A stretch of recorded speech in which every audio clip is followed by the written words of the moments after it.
안녕하세요. 오늘도 사연 살롱을 찾아주셔서 감사합니다. 결혼 2년 차 30대 여성이에요.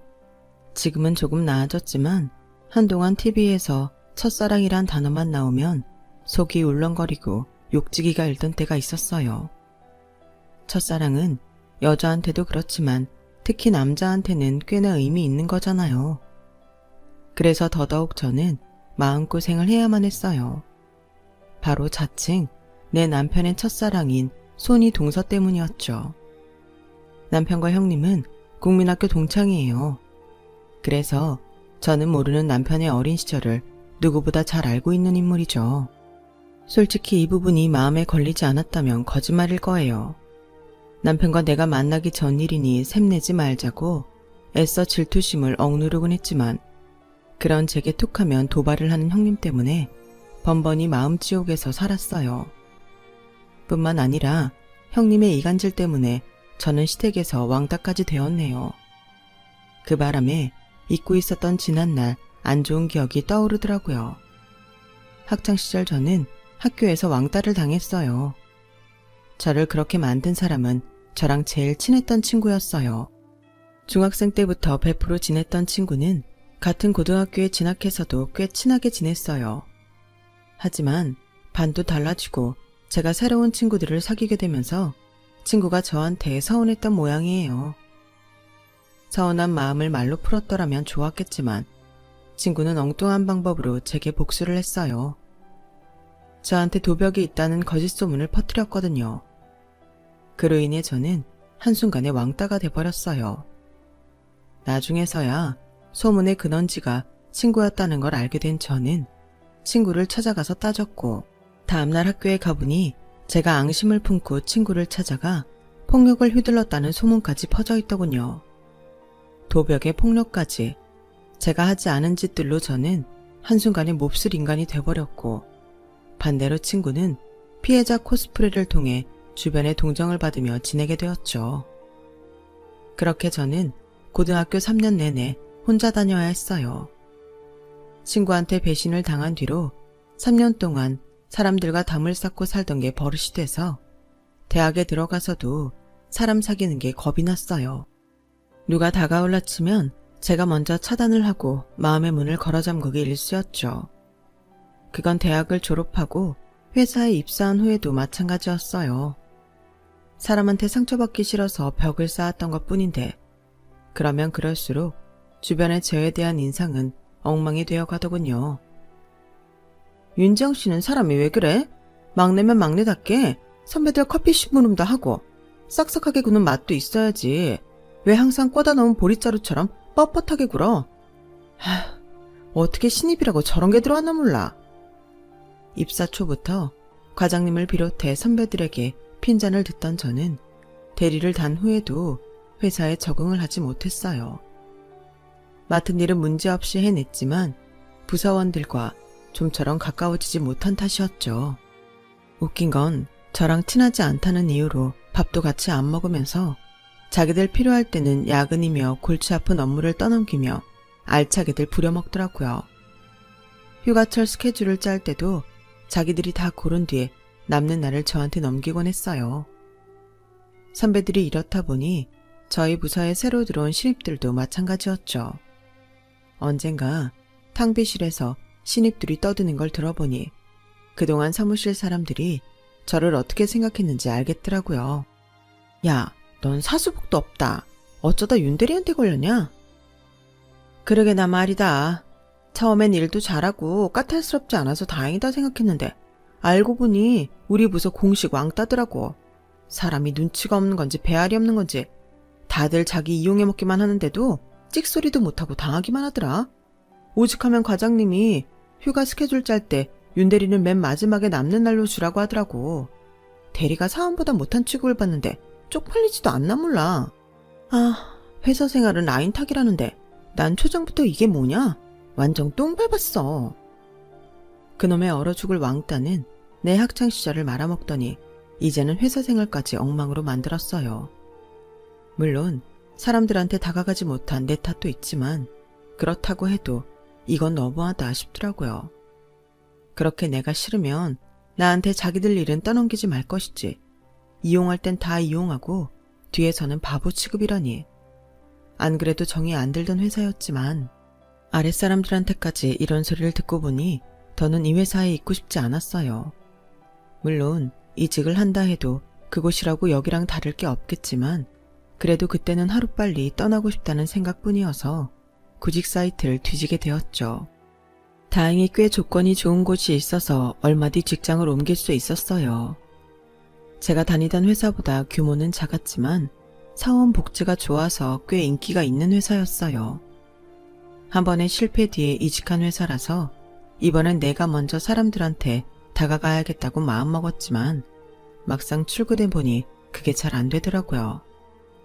당장 출근 첫날 점심은 어떻게 해야 하나 고민을 하고 있는데 과장님이 먼저 다가와 점심을 같이 먹자고 말해주었어요.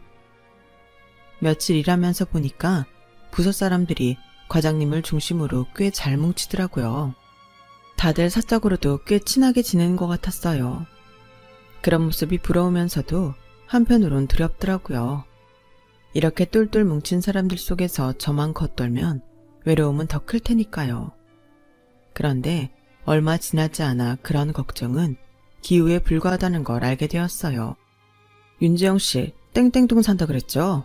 그럼 우리 집이랑 가깝네. 난 땡땡동 살거든요. 괜찮으면 나랑 커플 할래요? 기름 한 방울 안 나는 나라에서 혼자 차 끌고 출퇴근하는 것도 그렇고 오며 가며 말동무도 하면 좋잖아요. 어때요? 아, 돈은 따로 안 받을게요. 가끔 커피나 한 잔 사줘요. 저 때문에 굳이 그러실 필요 없어요. 저는 버스 타면 돼요. 혹시 직장 상사랑 카풀하는 게 불편해서 그래요? 아, 내가 거기까진 생각을 못했네. 괜한 소리 해서 미안해요. 아니에요, 그런 거. 제가 패키치는 것 같아서. 그런데 과장님만 괜찮으시다면 카풀할게요.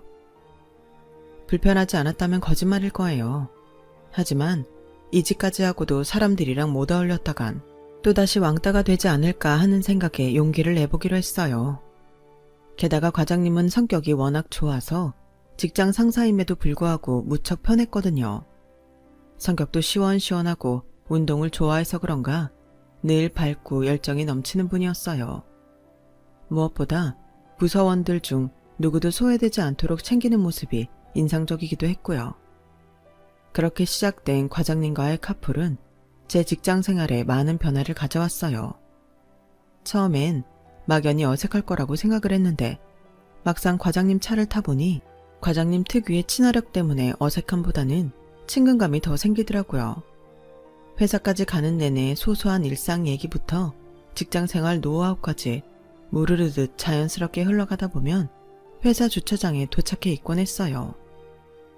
이전 직장에서는 회사 입구만 들어서도 한숨이 나고 숨이 콱 막혔었는데 이직 후에는 그런 증상이 싹 사라져버렸죠. 게다가 과장님이 중간에서 다리를 놔주신 덕분에 사무실 직원들과도 금방 친해져서 직장 생활에 활력도 생겼어요.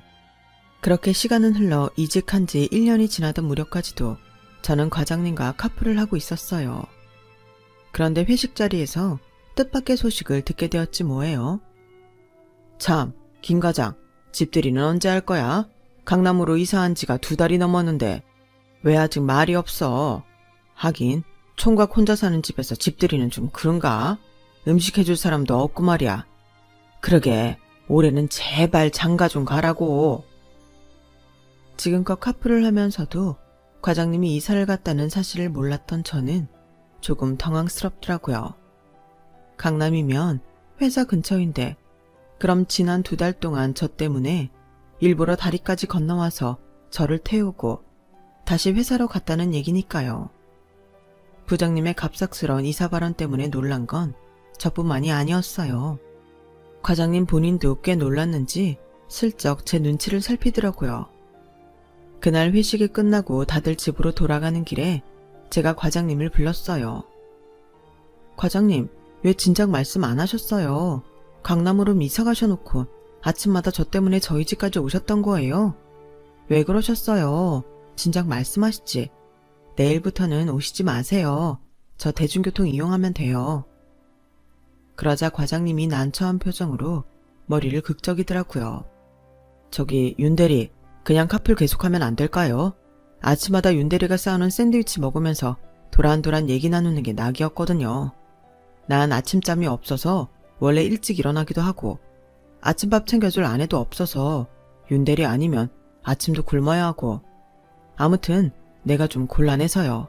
그러니까 그냥 카풀 계속하죠. 횡설수설하던 과장님은 본인도 말이 안 되는 소리라는 걸 아는지 한숨을 푹 쉬며 제 눈치만 보더라고요. 그러더니 작정한 사람처럼 저를 똑바로 보면서 말했어요. 아, 안 되겠다. 더는 못 속이겠네요. 저 윤지영 씨 좋아합니다. 애초에 카풀하자고 했던 것도 윤지영 씨랑 가까워지고 싶어서 그런 거예요. 이런 식으로 고백할 생각은 없었는데 상황이 이렇게 돼버렸네요. 지영 씨, 나랑 사귈래요? 얼떨결에 사랑 고백에 이어 프로포즈를 받게 된 저는 어리나간 사람처럼 멍하게 서 있었어요. 그렇다고 싫었던 건 아니었어요. 오히려 그 반대였죠. 그동안 과장님을 옆에서 지켜보면서 저런 남자랑 사귀면 재미도 있고 대화도 잘 통해서 좋겠다는 생각을 자주 했었거든요. 다만 상황이 상황인지라 당황했던 것 뿐이었어요. 과장님은 그런 제 행동을 거절의 의미로 받아들였는지 얼굴이 벌개져서는 애써 수습을 하려고 애쓰더군요. 내가 너무 부담스럽겠나 봐요. 그러니까 이건 어디까지나 강요하는 게 아니고 그냥 내 마음이 그렇다는 거니까 무시해도 돼요. 난 괜찮아요. 정말이에요. 허둥지둥 손까지 내저으며 당황하는 과장님을 보자 웃음이 나더라고요. 이 남자가 이렇게 귀여운 구석도 있었나 싶은 게 몰랐던 매력을 하나 더 찾은 기분이었어요. 그래서 제가 도리어 침착하게 말을 꺼낼 수 있었어요. 과장님은 괜찮으신지 모르지만 저는 안 괜찮을 것 같아요. 고백까지 듣고 사귀자는 말까지 들었는데 어떻게 무시를 해요? 제대로 대답해야지. 좋아요. 우리 사귀자고요.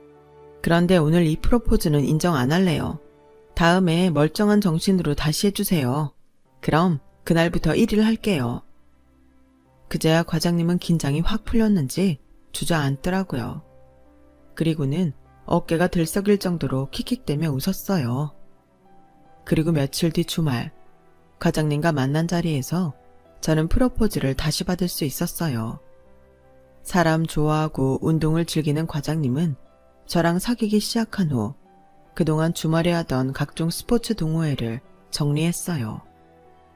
저랑 데이트할 시간이 필요하다는 게 이유였죠. 딱 하나 포기하지 않은 건 풋살 동호회였어요. 운동으로 스트레스를 푸는 사람인 걸 뻔히 아는데 그마저도 그만두게 하면 안 될 것 같아서 제가 계속하라고 했죠. 연애를 하는 동안에도 과장님은 한결같이 쾌활하고 활동력이 넘쳤어요. 소심하고 정적인 저와는 완전 다른 성격이었지만 오히려 그래서 함께 있으면 즐겁고 신이 나더라고요. 이직 후 1년 차에 시작한 이후로 2년 가까이 연애를 한 우리는 결혼을 하게 되었어요. 노총각 둘째 아들이 결혼을 하겠다고 하니까 시댁 쪽에서는 다들 쌍수 들고 환영하는 분위기였어요. 저희 집도 다를 바 없었고요. 둘 다 직장 펀드 타겠다. 부모한테 손 안 벌리고 결혼 준비까지 할 수 있는 경제력을 갖췄으니 딱히 반대할 이유가 없었죠. 결혼식을 준비하면서 알게 된 건데 제 남편이 발이 엄청 넓긴 하더라고요. 결혼식장부터 웨딩사진, 신혼여행, 심지어 한복까지 죄다 인맥을 통해 최상의 퀄리티로 저렴하게 준비할 수 있었어요. 거기다 친구들은 어찌나 많은지 예상 하객수만 해도 어마어마했어요. 반면에 저는 이렇다 할 친구도 없어서 초대해야 할 사람은 고작해야 직장 동료들 정도였어요. 너무 비교가 되니까 창피하더라고요. 이래서 사람들이 대행업체를 이용해 결혼식 하객을 부르는구나 실감했어요. 정연씨, 내가 좀 한심해 보이지. 이 나이 먹도록 변변한 친구도 없고 결혼식에 부를 동창들도 없고 말이야. 실은 내가 학창시절에 왕따를 심하게 당해서 친구도 없고 사람 사귀는 게 서툴러. 다른 사람은 몰라도 남편한테만큼은 제 과거를 털어놓아야겠다 싶어서 고등학생 시절에 당했던 일들을 얘기해 주었어요. 하필 제일 친했던 중학교 동창한테 당한 일이라서 중학교 때 친구들마저도 연락을 끊고 살았다고 말하자 남편이 제 등을 토닥여 주더라고요. 우리 지영이 장하네. 그런 일을 겪고도 이렇게 번듯하게 자라줬잖아. 대단하고 기특해. 조금 전까지 담담하게 제 이야기를 하던 저는 남편의 위로에 눈물이 왈칵 쏟아졌어요. 난 지금까지 내 과거가 창피하다고만 생각해서 감추기에 급급했는데 기특하다는 말을 듣게 될 줄은 몰랐거든요. 가족들한테도 말 못하고 가슴속에 꼭꼭 숨겨두었던 지난날의 아픔이 남편의 한마디에 치유가 되는 기분이었어요. 그리고 이런 생각은 결혼식 당일에도 이어졌어요. 남편은 친구가 없는 저를 배려해 자신이 활동하는 풋살 동호회 사람들을 신부 측 하객으로 초대해 주었거든요. 거기다 남편이 이전에 활동했던 각종 동호회 사람들도 신랑 측이 아닌 신부 측 지인으로 자리를 채워주었어요. 남편이 부탁한 거였죠. 덕분에 실상을 모르는 양가 부모님과 친인척들은 저를 교우관계가 좋은 사람으로 착각하게 되었어요. 지금 생각해도 제 남편처럼 사려 깊은 남자도 드물 것 같네요. 회사 근처에 집을 얻자니 강남이라 전세 보증금이 만만치 않아서 친정과 시댁이 가까운 땡땡동에 집을 구했어요. 어차피 회사 근처로 가기 힘들다면 차라리 아예 모르는 지역보다는 잘 아는 지역에서 사는 게 낫겠다 싶었거든요. 그러다 보니 생각지 못한 문제가 생기긴 했지만요. 저희 시부모님은 딱히 까탈스러운 분들은 아니셨어요. 아버님은 대학에서 행정직으로 일하시다가 퇴직하셨고 어머님은 동네 학원에서 피아노 학원을 운영하시다가 15년 전쯤 학원을 그만두신 뒤로 살림을 하고 계세요. 두 분 모두 여행을 좋아하셔서 국내 여행은 물론 해외로 배낭여행도 다니실 정도로 여행광이세요. 그러다 보니 자식들 사는데 크게 관여를 안 하시는 편이시죠. 며느리 입장에선 그런 점이 얼마나 편한지 몰라요. 여기까지만 보면 남편 복에 시부모님 복까지 남부러움 살만한 결혼이 분명하지만 인생이 어디 다 가지고 살 수 있나요? 제 결혼에도 복병이 있더라고요. 앞에서 말했던 손이 동서였죠.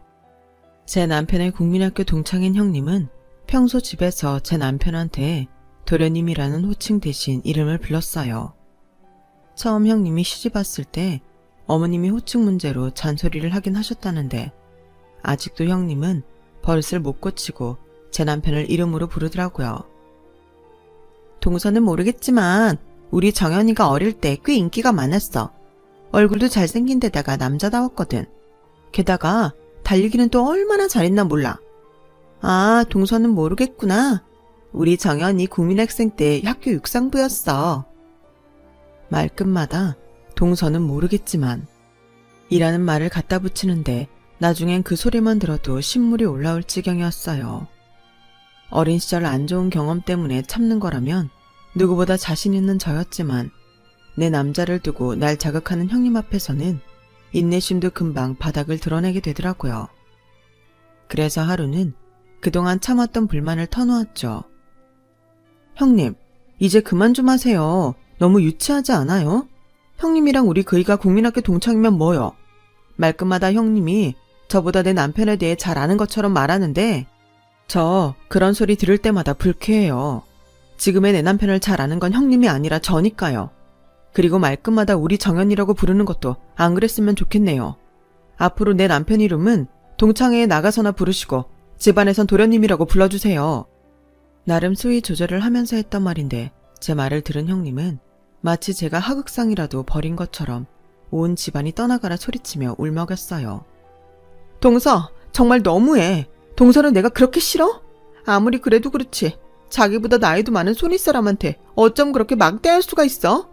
난 그저 도련님이랑 동창이란 말 한마디 했을 뿐인데 그게 그렇게 듣기 싫을 정도로 불쾌했어? 알았어.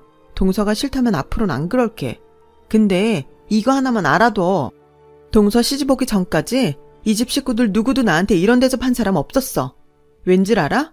내가 맏며느리로 살면서 제사만 명절 때 독박 쓰고 일하면서도 혼자 사는 도련님까지 챙겨가며 나름대로 헌신했으니까 그런 거야. 그런데 동서 눈에는 그마저도 고깝게 보였던 거구나. 내가 오지랖이었네. 난 그저 밖에서 일하는 동서 힘들까봐 지금까지 하던 대로 해왔던 것뿐인데 동서를 불편하게 했다니 다 내 탓이지 뭐. 내가 아주 죽일 년이네. 형님의 눈물겨운 원맨쇼에 넘어간 시어머니는 주방으로 달려와 저한테 한 소리 하셨어요. 얘 둘째야, 너 손윗사람한테 이게 무슨 짓이냐? 큰애딴 애는 너 위에서 한다고 한 모양인데 아무리 네 마음에 안 든다고 손윗사람한테 이러면 안 되지. 어서 큰애한테 사과해라. 아니에요, 어머님. 마음에서 안 내켜서 하는 사과 받아서 뭐해요? 그냥 제가 참을게요. 그냥 제가 나쁜 년 하고 말죠. 동서, 앞으로는 동서 말대로 괜한 참견 안 하고 입 닥치고 조용히 살게. 아, 진짜. 정말 욕이 목구멍까지 치고 올라왔어요. 이건 아주 사람 물먹이라고 작정한 사람 같더라고요. 그날 일로 시집 온 지 반년도 안 돼서 저는 온 집안 식구들의 눈총을 받게 되었어요. 그날 이후 형님은 일부러 저를 자극하곤 했어요. 마치 싸움을 만들려는 사람처럼요. 형님의 도발에 저는 그러면 안 된다는 걸 알면서도 발끈하기 일쑤였고, 그러다 보니 전후 사정을 잘 모르는 시댁 식구들은 제 성격에 문제가 있는 게 아닌가 의구심을 갖게 되었어요. 물론 제가 없을 때 형님이 식구들한테 이간질한 게 주된 이유였지만요. 동서, 정연이 첫사랑이 누군지 알아? 아마 알면 깜짝 놀랄 거다. 그게 누구냐면 말이야. 형님 말이 끝나기도 전에 남편이 말을 끊었어요. 형수, 그게 언제적 일인데 아직도 그 소리를 해. 아주 사고를 우려라. 왜? 동서도 알아야지. 안 그래, 동서? 사실 그때까지는 남편 첫사랑이 누군지 몰랐던 터라 내심 궁금하기도 했어요. 남편이 정색을 하는 걸 봐서는 의외의 인물일 거라는 추측만 할 뿐이었죠. 그날 형님은 옷만 띄워놓곤 정작 제 남편의 첫사랑이 누구인지는 말하지 않았어요. 마치 저를 약올리려는 것처럼 말이죠. 정작 그 대상을 알려준 사람은 제 남편이었어요. 자기가 오해할까봐 내 입으로 직접 말하는데 아까 형수가 말한 내 첫사랑 말이야. 형수였어. 근데 그걸 첫사랑이라고 하기도 뭐한데 나 국민학교 4학년 때 일이거든. 그때 애가 뭘 알아? 그냥 좋고 싫고 그거지. 근데 그걸 가지고 아직까지도 놀린다니까. 그래? 난 또 첫사랑이라길래 적어도 고등학생 정도 됐을 때 얘긴 줄 알았네. 형님도 참 웃긴다. 11살 때 일을 가지고 첫사랑은 무슨. 암튼 자기가 먼저 말해줘서 고마워. 그때는 그 일이 그렇게 지나가는 줄 알았어요. 사실 별것도 아니었으니까요. 그런데 형님 말은 좀 다르더라고요. 어머, 정연이가 그래? 국민학생 때 일이라고? 걔 아주 웃기는 놈이네. 동서, 그거 거짓말이야. 정연이랑 나랑 쭉 한 동네에서 살았잖아. 걔 중학생 때도 길에서 나 보면 얼굴 빨개져서 어쩔 줄 몰라 했어. 하긴 부인 앞에서 그런 얘기까지 하긴 그랬겠지. 남자들한테 첫사랑이 어떤 의미인데. 정작 본인은 아니라는데도 형님은 그놈의 첫사랑에 의미 부여를 해댔어요. 그리고 툭하면 제 속을 박박 긁어댔죠. 문제는 첫사랑 타령만은 아니었어요. 제 남편을 대하는 형님의 태도가 문제였죠. 형님네는 시부모님을 모시고 본가에서 살고 있는데 몇 년 전 아주버님이 지방 발령을 받으셔서 평소에 집의 남자는 아버님과 제 남편뿐이었어요. 하지만 시부모님은 1년에 반은 시골집에 내려가 계시는 데다 두 분이 여행도 자주 다니셔서 실질적으로 집안의 남자는 제 남편 하나라고 해도 무방했어요. 여기까지는 뭐 그렇다 칠 수 있는데 문제는 형님의 태도였죠. 마치 제 남편을 자기 남편 대용으로 생각하는 것 같았거든요. 남편 말에 따르면 형도 없는 집에서 자기한테 스킨십도 많고 너무 격이 없어서 불편할 정도였대요. 솔직히 형수랑 한 집에서 사는 게 좀 불편하더라고. 아무리 동창이라도 그렇지 형수가 내 팬티까지 손빨래 하겠다는데 어떻게 같이 살아? 그래서 한동안 회사 근처에 오피스텔 얻어서 나가 살았었잖아. 제 남편조차도 불편해하는 행동을 형님은 서슴지 않고 했고 제가 시집을 온 뒤에도 그런 버릇은 고쳐지지 않았어요. 어머, 정연이 너 허벅지 굵다. 힘 좋겠는데? 이러면서 제 남편 허벅지를 손으로 쓸어대는데 정말 욕 나올 뻔했다니까요. 그뿐인 줄 아세요? 하루는 마트에서 제 남편 속옷을 사왔더라고요. 정연아, 나 오늘 마트 가서 네 거 트렁크 팬티 샀다. 이쁘지? 딱 네 스타일이지? 너 삼각 팬티는 찡겨서 못 입잖아. 그러면서 팬티를 내미는데 순간 열이 확 오르더라고요. 형님, 지금 뭐 하시는 거예요? 형님이 왜 제 남편 속옷을 사요? 살 거면 아주버님 거나 사세요. 아, 정연이랑 난 원래 이런 거 안 가려.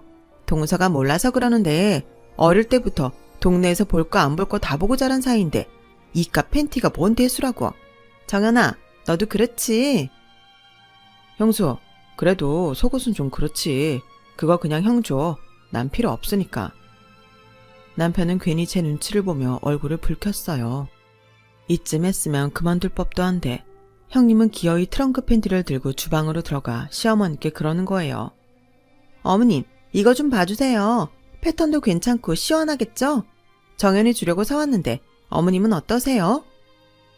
그랬더니 어머님은 단순히 제품만 보시고는 잘 샀네, 시원하겠다 이러시는 거예요. 그러자 이때다 싶었는지 형님이 제 탓을 하더라고요. 근데요, 어머님, 동서는 마음에 안 드나 봐요. 저보고 뭐라 그러네요.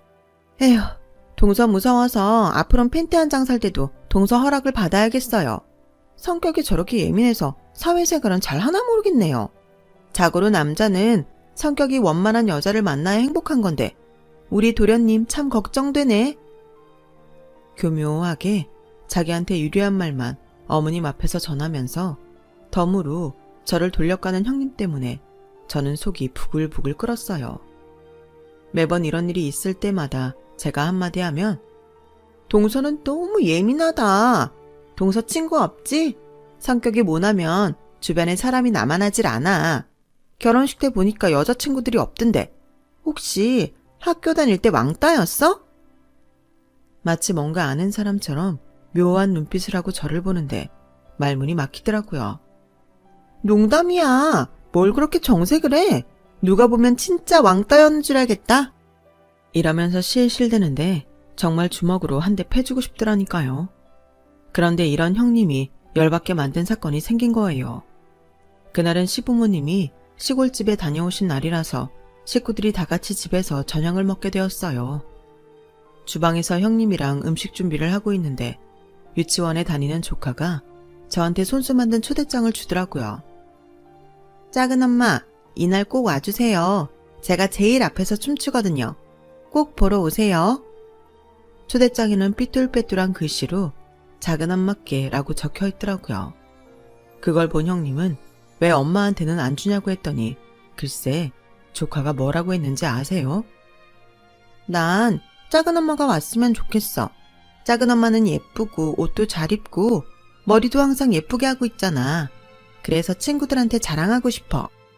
그 말을 들은 형님은 얼굴이 확 굳어서는 입술을 꽉 깨문 채 아무 말도 안 했어요.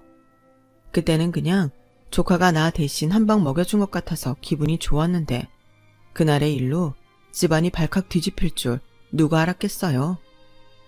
조카의 발표회 초대를 받은 저는 회사에 월차까지 내고 아이가 다니는 유치원에 갔어요. 그런데 유치원에 도착해보니 형님이 먼저 와 계시더라고요. 형님은 엄마들한테 둘러싸인 채 목소리 톤을 높여가며 웃고 있었어요. 무슨 일이 있나 궁금해서 슬쩍 들여다봤더니 글쎄 머리끝부터 발끝까지 명품으로 도배를 했더라고요. 형님, 이게 다 뭐예요? 어머, 동서는 명품 잘 모르는구나. 하긴 동서 월급에 이런 걸 써보기나 했겠어? 나야 대학 다닐 때부터 친정아버지가 자주 사주셔서 자주 들고 다니던 거라 익숙하지만 이참에 내가 동서하는 거 봐서 쓰다가 실증나면 하나 줄게. 솔직히 명품이 부럽지는 않았어요. 그저 형님 친정이 좀 사는 집이었구나 하는 정도로 생각했을 뿐이죠. 그런데 그날 이후 형님의 명품 취장은 점점 더 심해졌어요. 동네 재래시장을 갈 때도 수백만 원짜리 백을 들고 갈 정도로요. 뿐만 아니라 별일 없이 그냥 집에 있으면서도 샵에 가서 드라이를 하고 올 정도로 외모 치장에도 열을 올렸죠. 그리곤 작정한 듯이 제 앞에서 딸아이를 불러 그러는 거예요. 아리야, 엄마가 예뻐, 작은 엄마가 예뻐? 목이며 손가락에 낀 번쩍이는 액세서리를 흔들며 마치 아이를 홀릴 듯 묻자 조카가 지 엄마가 예쁘다고 했더니 그제야 저 보란 듯이 깔깔대며 웃더라고요. 그치, 엄마가 예쁘지? 그래서 작은 아빠도 엄마를 좋아했잖아. 엄마가 작은 아빠 첫사랑이거든. 첫사랑이 뭔 줄 알아? 맨 처음 사랑에 빠진 사람을 보고 첫사랑이라고 그러는 거야. 나이가 들어도 첫사랑은 절대로 못 잊거든. 이건 완전 저 들으라고 하는 소리였어요. 형님, 지금 뭐 하자는 거예요? 애한테 그게 할 소리예요. 어머 동서, 내가 뭘 잘못했다고 또 이러는 거야. 동서 정말 성격에 문제 있는 거 아니야? 동서 아무래도 병원에 한번 가봐야겠다. 내가 진심으로 걱정돼서 하는 말이야. 그리고 왜 애 앞에서 소리를 질러? 아리야, 놀랐지? 울지 마. 뚝! 작은 엄마가 엄마 부러워서 그러는 거야. 결국 그날 저는 이성을 놓고 형님이랑 대판 싸웠어요. 이번에도 형님은 눈물까지 뚝뚝 흘리며 시어머니 앞에서 피해자 코스프레를 하더군요. 안 그래도 형님의 이간질 때문에 저와 사이가 소원해진 시어머니는 형님 편을 드시며 저를 집으로 돌려보내셨어요. 집으로 돌아온 저는 억울해서 한참을 울다가 잠이 들었고 퇴근한 남편이 퉁퉁 부은 제 눈을 보고는 무슨 일이냐고 묻더라고요. 여보, 나 정말 형님 때문에 억울해서 못 살겠어. 이젠 하다하다 애 앞에서까지 자기가 당신 첫사랑이라면서 내 속을 긁는데 정말 미치겠다니까. 어머님한테 뭐라고 했는지 어머님도 형님 편만 드시고 형님이 나보고 성격 이상이라고 병원에 가보란 소리까지 했다니까. 애처럼 엉엉 우는 저를 본 남편은 자기가 형님이랑 얘기를 해보겠다며 나갔어요. 그리고 그날 밤 남편은 자정이 다 돼서야 집에 돌아왔어요. 아무래도 형님하고 얘기가 잘 안 된 것 같았어요. 그리고 그날 이후 남편의 말에 따라 한동안 본가에 발길을 끊고 살게 되었어요. 그런데 사람 일 한 치 앞도 모른다고 몇 달 뒤 집안에 난리가 났지 뭐예요. 아주버님이 형님이랑 별거에 들어간 거예요. 어머님 호출을 받고 본가에 갔더니 어머님이 그러시는 거예요. 세상에, 그게 간이 부었지. 지 남편은 혼자 지방에 내려가 그 고생을 하고 돈을 버는데 지 남편 사는 곳은 들여다볼 생각도 않고 생활비까지 빼돌려선 그 비싼 백이며 구두를 사시너? 글쎄, 그네가 지난 몇 달간 쓴 카드값이 2천만 원이 넘는단다. 그뿐인 줄 아니? 아리 앞으로 들어둔 적금이며 예금까지 홀라당 빼서는 보톡스에 피부관리까지 받으러 다녔단다. 이게 제정신 박힌 사람이 할 짓이니? 그래놓곤 동창회에 나가서 둘째가 아직도 지를 못 잊어서 이혼하려고 그런다고 거짓말까지 해서는 내 두 아들 얼굴에 먹칠까지 했잖니. 아우 나쁜 년. 저한테 자랑했던 돈 많은 친정아빠는 애초에 없었어요. 형님이 중학생 때 돌아가셨더라고요. 거기다 알고 보니 형님이 꽤 오랫동안 제 남편을 짝사랑했었더라고요. 제 남편한테 집착하고 저를 시기했던 것도 그런 이유에서였죠. 형님의 명품 소동으로 인해 저는 그동안 형님의 거짓말에 속아 저를 우호했던 가족들과 화해를 했어요. 하지만 여전히 아주버님 내외는 별거 중이에요. 조카는 저희 어머님이 맡아서 키우고 계시고요. 처음엔 형님이 미워서 고소하다는 생각을 했지만 지금은 오히려 불쌍하다는 생각만 드네요.